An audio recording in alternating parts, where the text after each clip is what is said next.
할렐루야, 반갑습니다. 오늘 한 사람의 변화와 감사라는 제목으로 하나님의 말씀 전하도록 하겠습니다.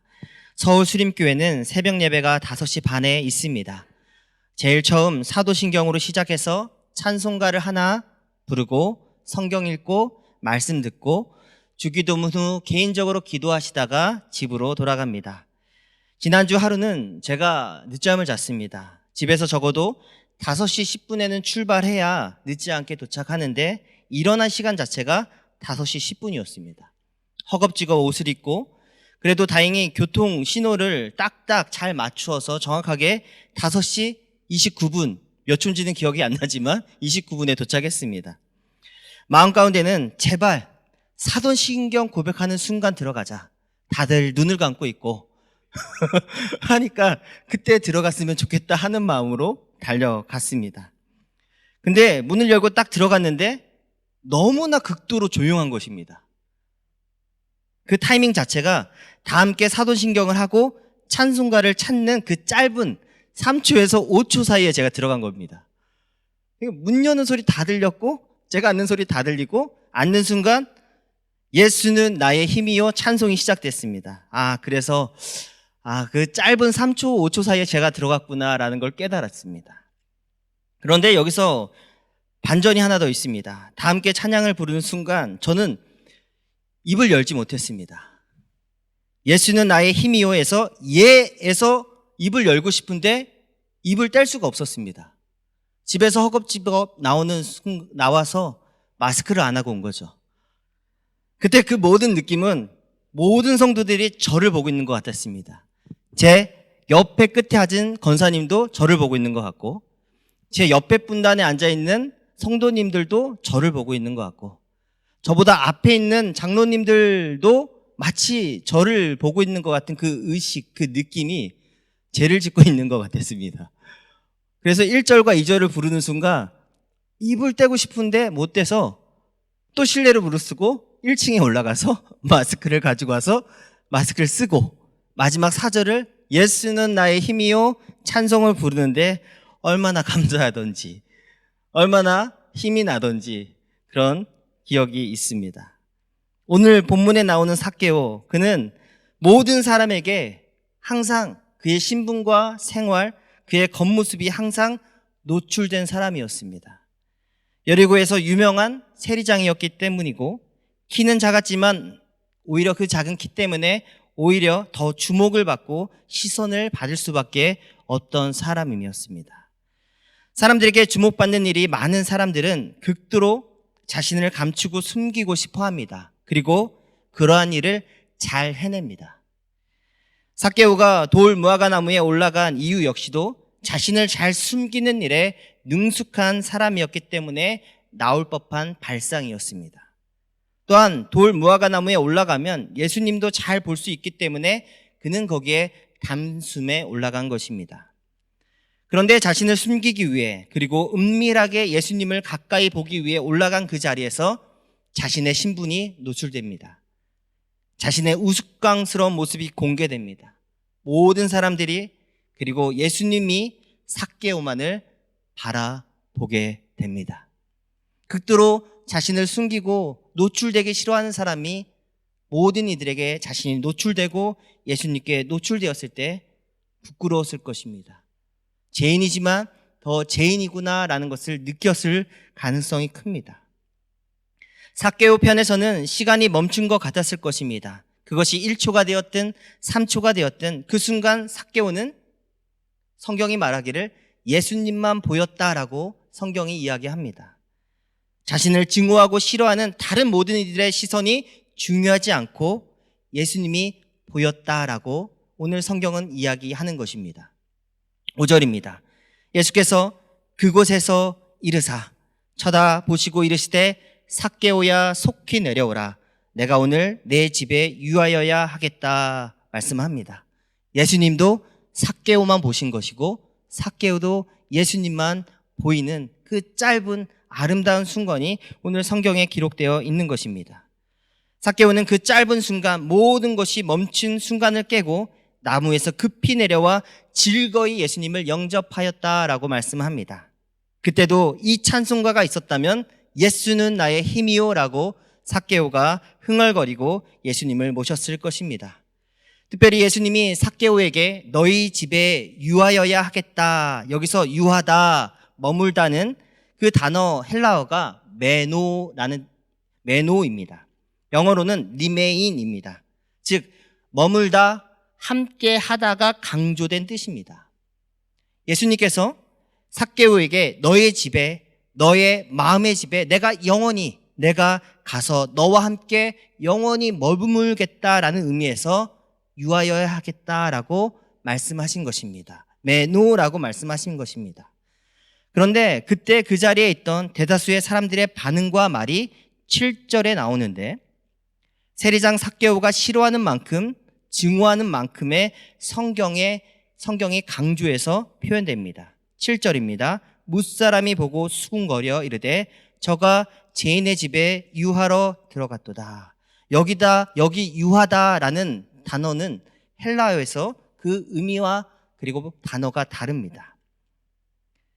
헬라어로 카타루입니다. 예수님이 말씀하신 머물다, 거하다라는 뜻과 단어가 다르고 뉘앙스가 다릅니다. 여기서 쓰인 카타루는 영어로 destroy입니다. 즉 패하다, 무너뜨리다, 넘어뜨리다 라는 뜻이 있습니다. 즉 대다수의 사람들이 예수님이 삭개오의 집에 들어가신 것은 삭개오를 무너뜨리고 삭개오를 저주하고 망가뜨려 달라는 의미에서 그러한 기대로 죄인의 집에 카타루 했다라고 말한 것입니다. 전혀 다른 의미인 것입니다. 예수님은 삭개오의 집에 영원히 함께 유하시려고 들어가신 것이고 뭇사람들의 마음은 예수님이 삭개오를 영원히 패가망신시키고 그래서 거기에 유하러 들어가셨다고 저주의 말을 퍼부은 것입니다. 삭개오를 향한 뭇사람들의 마음의 상태와 그들의 말, 그 모습은 하나님께서 가장 싫어하시는 죄인의 마음의 상태입니다.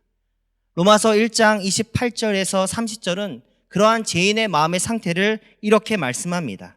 그들이 마음에 하나님 두기를 싫어하며 하나님께서 그들을 그 상실한 마음대로 내버려 두사 합당하지 못한 일을 하게 하셨으니 29절 곧 모든 불의, 추악, 탐욕, 악의가 가득한 자요 시기, 살인, 분쟁, 사기, 악독이 가득한 자요 수군수군하는 자요 30절에 비방하는 자요 하나님께서 미워하시는 자라고 분명하게 말씀하십니다.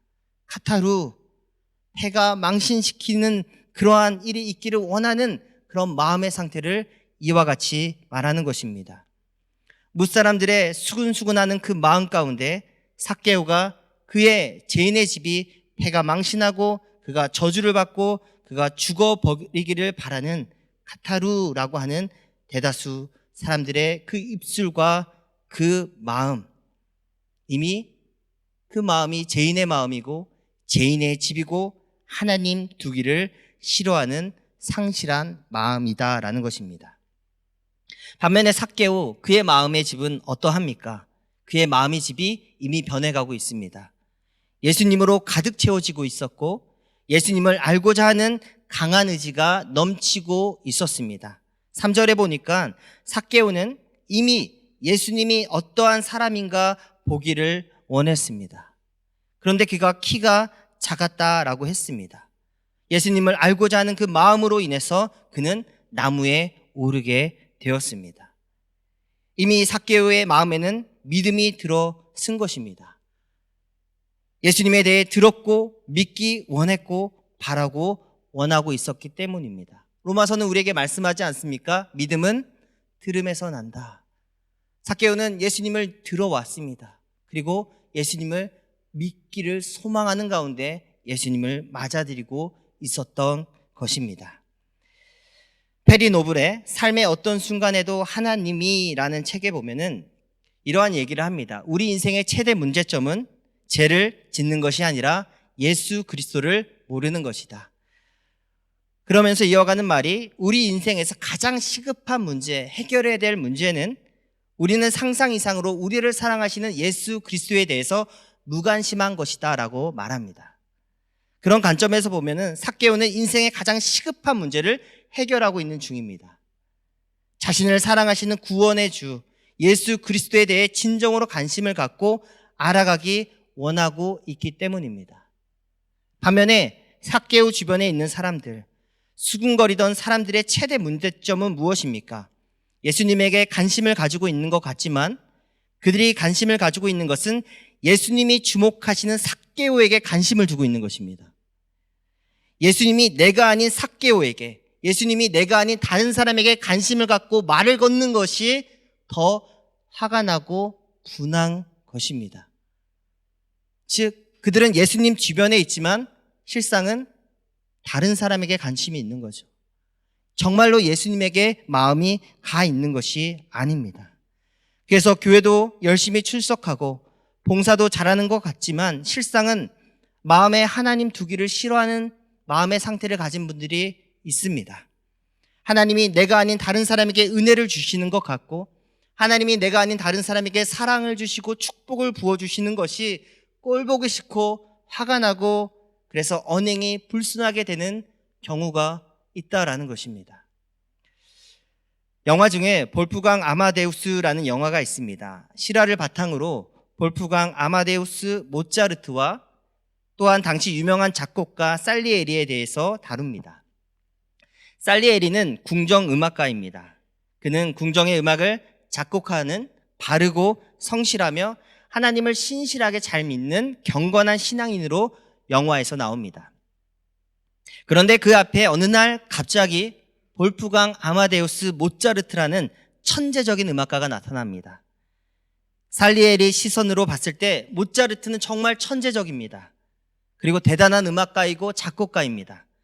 그런데 모차르트의 사생활이 문란하고 거짓되고 살리에리 관점에서 표현하자면 그의 사생활은 개판이었다라고 말합니다. 경건한 신앙인 살리에리는 그것이 옳지 않고 싫은 것입니다. 경건한 한 명의 신앙인으로서 판단하기에 하나님 어떻게 저런 사람에게 저런 재능을 주시고 나에게는 이렇게 평범한 능력밖에 주시지 않았습니까? 라고 나중에는 하나님께 불평하고 불만까지 하게 됩니다. 그리고 살리에리는 그의 삶 평생을 모차르트를 미워하고 증오하고 질투하다가 비참하게 자신의 생을 마치게 되는 영화의 내용입니다. 참으로 안타까운 것입니다.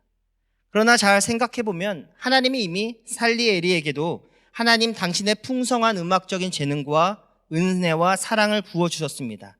그러나 그는 자신보다 경건하지 못한 자에게 부어주시는 하나님의 재능을 가진 모차르트, 그 사람 때문에 평생을 마음의 지옥 속에서 살게 됩니다. 삭개오를 향한 대다수의 사람들의 마음이 살리에리와 같았다라는 것입니다. 삭개오는 일반 살리에리와 같은 이들과는 다르게 마치 모차르트처럼 선천적으로 부하게 태어난 자이고 게다가 여리고의 세리장이며 거기에 더하여 로마의 앞잡이로 민족의 피와 돈을 뽑아먹는 악마적인 재능까지도 갖추고 있는 사람이었습니다. 일반 가난한 자들 그리고 그 지역에 사는 모든 사람들은 그를 질투하고 시기할 수밖에 없었을 것입니다. 키가 작은 것을 더 놀릴 수밖에 없었을 것입니다. 그런데 이러한 상황 가운데 삭개오의 마음이 변하고 있다라는 것이 성경이 우리에게 말씀하고 있는 것입니다. 이것은 굉장히 중요한 시선입니다. 예수님은 그것을 보셨습니다. 삭개오 그의 마음 가운데 예수님 한 분만으로 만족하기 원하는 그 마음을 예수님께서 보셨고 예수님을 알아가기 원하는 그래서 전심전력하기 원하는 삭개오의 중심을 예수님께서 이미 미리 보셨습니다. 그리고 변화된 삭개오의 마음에는 감사의 열매가 드러나고 있습니다. 참 이것이 신비하고 아름다운 부분입니다. 8절입니다. 한번 같이 읽어보도록 하겠습니다. 8절입니다. 시작. 삭개오가 서서 주께 여짜오되 주여 보시옵소서 내 소유의 절반을 가난한 자들에게 주겠사오며 만일 누구의 것을 속여 빼앗은 일이 있으면 내 갑절이나 갚겠나이다. 그리고 예수님은 그 다음 절에 오늘 구원이 이 집에 이르렀도다. 삭개오 그도 아브라함의 자손이라고 화답하십니다. 예수님으로 가득 채워진, 그래서 변화된 삭개오의 마음, 그 마음에서 아름다운 열매가 나옵니다. 그 결과 내 소유의 절반은 가난한 자들에게 주겠으며, 그리고 누구의 것을 속여 빼앗은 일이 분명히 있기 때문에 이런 말을 하는 것입니다. 누구의 것을 속여 빼앗은 일이 있으니 내가 내 갑절이나 갚겠습니다 라고 선언합니다. 변화된 삭개오에게 혜택받을 사람들, 그 대상들은 첫 번째 누구라고요? 가난한 자들입니다. 그리고 두 번째, 삭개오에 대한 분한 마음을 여전히 가지고 있을 사람들일 것입니다. 삭개오에 대한 복수심과 배신감으로 수군거렸던, 거기에 있던 대다수의 사람들이 삭개오에게 다시 혜택을 받을 사람들일 것이 분명합니다. 삭개오는 그 마음, 자신을 여전히 미워하고 자신을 여전히 증오하는 그 마음, 그것 역시도 삭개오도 느껴졌을 것입니다. 그런데 삭개오는 예수님만으로 만족되니, 하나님의 사랑으로 마음이 채워지니 그들에게 나누어주고 공유하고 그리고 주겠다라고 말하고 있는 것입니다. 이 부분이 놀라운 것입니다. 여전히 나를 증오하고 미워하고 있는 것이 느껴집니다. 그러나 예수님만으로 채워지니 나를 미워하는 가난한 자들에게 주겠사오며, 여전히 나를 증오하고 있는 그들에게 나의 것을 주겠다라고 말한 것입니다. 성경에는 쓰여져 있지 않지만 예수님으로 가득 채워진 삭개오가 정말로 가난한 자들에게 물질을 주기 위해 나갑니다. 그리고 또한 자신을 여전히 증오하고 있는 자들에게 나가서 물질을 나눠줍니다. 그들에게 물질을 줄 때, 돈을 줄 때, 돈은 받고 침을 뱉었을 수도 있습니다. 물질은 받고 소금을 던졌을 수도 있습니다. 그런데 삭개오는 이때에도 예수님만으로 만족한 상태였을 것입니다. 토마스 아퀴나스가 그 유명한 신학대전에서 이런 말을 합니다. 영적 쾌락에서 만족을 얻지 못하는 사람은 육적인 쾌락으로 돌아선다. 지금 삭개오는 토마스 아퀴나스의 표현대로라면 예수님께로부터 영적인 놀라운 쾌락을 경험하고 있는 것입니다. 예수님만으로 인해서 얻게 되는 그 기쁨을 겪고 있는 것입니다. 그래서 육적인 쾌락이었던 그 돈, 그 물질이 이제 더 이상 중요한 것이 아닙니다. 돌아섭니다. 그리고 돌려주기 원하고 공유하고 나눠주기 원합니다. 예수님께로부터 영적 쾌락에 참된 만족을 얻으니 육적인 것은 더 이상 자신을 해하지 못한다는 것을 깨닫게 됩니다. 이것이 바로 구원입니다. 예수님이 그래서 선포합니다. 오늘 이 집에 구원이 이르렀도다. 오늘 이 집에 구원이 이르렀도다. 마음의 집이 여전히 지옥인 사람들은 어떠합니까? 나를 향한 조롱과 비웃음을 견디지 못합니다. 심한 말과 험한 말이 나아갑니다. 마음의 집이 여전히 비어있는 사람들은 나보다 더 관심받고 나보다 더 사랑과 은혜를 입는 사람들에 대해서 견디지 못합니다. 그런데 오늘 이 집에 구원이 이른 사람들은 나를 향한 조롱과 비난, 나보다 어떤 사람이 더 잘 나가고 은혜를 받는 것에 대해서 기뻐하고 감사하게 된다라는 것입니다. 지난주가 추수감사주일이었습니다. 우리가 무엇을 거둬들이고 감사해야 합니까? 내게 주신 은혜뿐만 아니라 내 주변에 주신 다른 사람들에게 쌓여졌던 그 은혜도 함께 기뻐하면서 나누고 공유할 수 있기 위해서 추수감사절이 우리에게 중요한 줄 믿습니다. 작년에 저는 서울 수림교회에 오기 전에 교회를 사임하고 10월과 11월 그 2, 3주 되는 그 짧은 기간에 쉬면서 3번의 성찬식을 참여했습니다. 일단 사임하기 전에 사역했던 교회에서 추수감사주일로 인해서 한 번 성찬식을 했습니다. 그리고 동네 가까운 교회, 로뎀교회라는 교회에 가서 예배를 드렸는데 그 교회는 추수감사주일을 한 주 늦게 해서 거기서도 성찬에 참여했습니다. 그리고 아는 지인 목사님이 개척하신 교회에 가서 예배를 드렸는데 그 교회는 매주 성찬 예식을 하는 교회였습니다. 그래서 거기서 총 3번의 성찬 예식을 참여했습니다. 그리고 정확하게 1년 만에 다시 성찬식을 하게 된 것입니다. 1년 만에 다시 성찬식을 하게 되니 마음 기쁜 곳에서 감동이 있었고 또한 눈에서 눈물이 나왔습니다.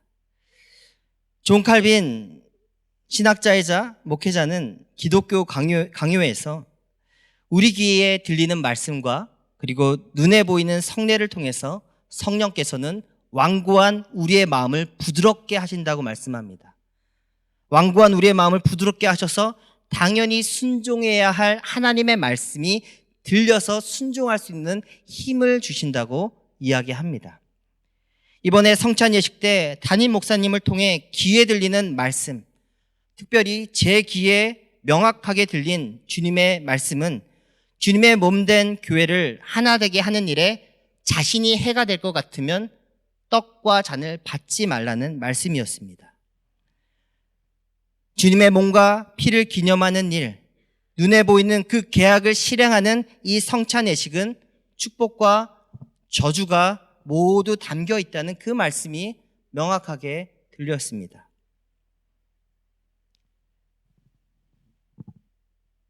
제가 1년 전 성찬식을 참여하면서 3번의 성찬 예식이 있었죠. 참여하면서 참 마음에 감동을 받고 눈물 가운데 기도했던 성찬 예식은 개척하셔서 이제 4년이 지나고 한 30명에서 40명 정도 모이는 그 교회에서 성찬 예식을 참여했을 때입니다. 매주 성찬식을 행하기 때문에 목사님 자신도 그리고 성도들도 매 주일 예배 드리러 오는 그 마음가짐이 다르다고 이야기하셨습니다. 처음에는 쉽게 성찬식에 참여했지만 점점 귀에 들리는 말씀과 눈에 보이는 그 성례 앞에 쉽게 떡과 잔을 들지 못하신다라고 이야기하셨습니다. 오히려 성도들은 떡과 포도주를 스스로 물리며 참여하지 못한다는 것을 성도들이 깨닫고 다음 주에는 내가 반드시 눈에 보이는 그리고 만지는 이 성찬식에 이 말씀에 참여하겠다는 마음을 가지고 주님의 몸된 전에 오고 있는 성도들이 늘어나고 있다라고 이야기했습니다. 매 예배를 진심으로 두렵고 떨리는 마음으로 참여하고 있는 성도들이 늘고 있습니다라고 목사님께서 저에게 이야기해 주셨습니다. 귀에 들리는 말씀과 눈에 보이는 성례를 통해 하나님 앞에 두렵고 떨리는 마음으로 성장하고 있는 성도들이 있다는 것이죠. 사실 교회마다 형편이 되면 성찬식은 자주 행하는 것이 좋습니다. 담임 목사님과 커피를 마시며 이야기하다가 목동에서 사역하실 때 매주 금요 예배 때마다 성찬까지는 아니고 예찬식으로 매주마다 행하셨다라는 이야기를 들었습니다.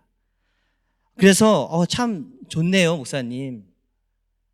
그렇게 귀에 들리는 말씀, 그리고 귀에 들리는 말씀을 듣고 그저 예배당을 떠나는 것이 아니라 눈으로 보이고 그리고 우리의 손으로 만지며 결국엔 우리의 목구멍으로 넘어가는 주님의 피와 몸을 기념하는 그 자리 앞에 우리가 매일 혹은 매주 설 수 있으면 참 좋겠다라는 생각을 했습니다. 우리 마음의 집에 그리스도 예수님을 모시고 매일 주님의 몸과 피를 기념해야 합니다.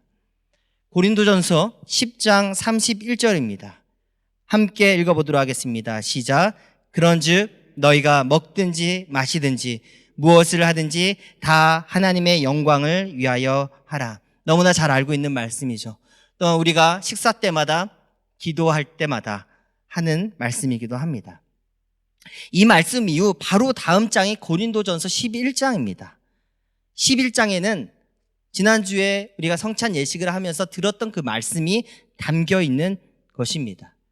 그래서 고린도전서 11장 26절에 너희가 먹든지 마시든지 무엇을 위하여 하나님의 영광을 위하여 하라. 그리고 11장 26절에 너희가 이 떡을 먹으며 이 잔을 마실 때마다 주의 죽으심을 그가 오실 때까지 전하는 것이다. 성찬 예식에 대해서 이야기하고 그 다음 27절에 그러므로 누구든지 주의 떡이나 잔을 합당하지 않게 먹고 마시는 자는 주의 몸과 피에 대하여 죄를 짓는 것이다 라고 말씀합니다. 바울은 고린도전서 10장과 11장에서 먹고 마시는 일상의 모든 부분에 대해서 중요한 메시지의 흐름을 우리에게 말해주는 것입니다. 그것은 우리 마음의 지배, 그리고 양식을 담는 우리 몸의 지배, 그리스도 예수를 기억하고 기념하듯이 매일의 일상을 살아가야 한다라고 말씀하는 것입니다. 두렵고 떨리는 마음으로 예수님이 영원히 거하시는 우리 마음의 집이 되고 우리 몸의 양식이 되기를 주님의 이름으로 부탁드립니다. 저는 매일 새벽 예배를 마치고 집에 돌아가서 그 시간에 성경을 읽습니다. 그리고 밀린 설거지를 합니다. 새벽 예배를 마치고 그때 성경을 읽을 시간을 확보하지 않으면 하루 중에 성경을 읽지 않는다는 것을, 그러한 습관이 있다는 것을 발견했습니다. 그리고 어제 저녁에도 우리 중고등부 아이들과 선생님들에게 매일 잠언과 시편을 읽자고, 우리 잠시 묵상해요라고 문자를 보내면서, 사실 저도 오늘 아직 잠언과 시편을 묵상하지 않았습니다. 이 문자와 카톡을 보낸 즉시 이 저녁에 읽으려고 합니다라고 보냈습니다. 매일 주님의 말씀을 먹고 마시며 하나님의 영광을 위해 살아야 합니다. 하나님의 말씀을 읽는 시간을 확보해야 합니다. 그리스도 예수를 알아가기 위한 시간을 확보하시고 일상의 성찬에 참여하는 우리 모든 성도들이 되기를 소망합니다.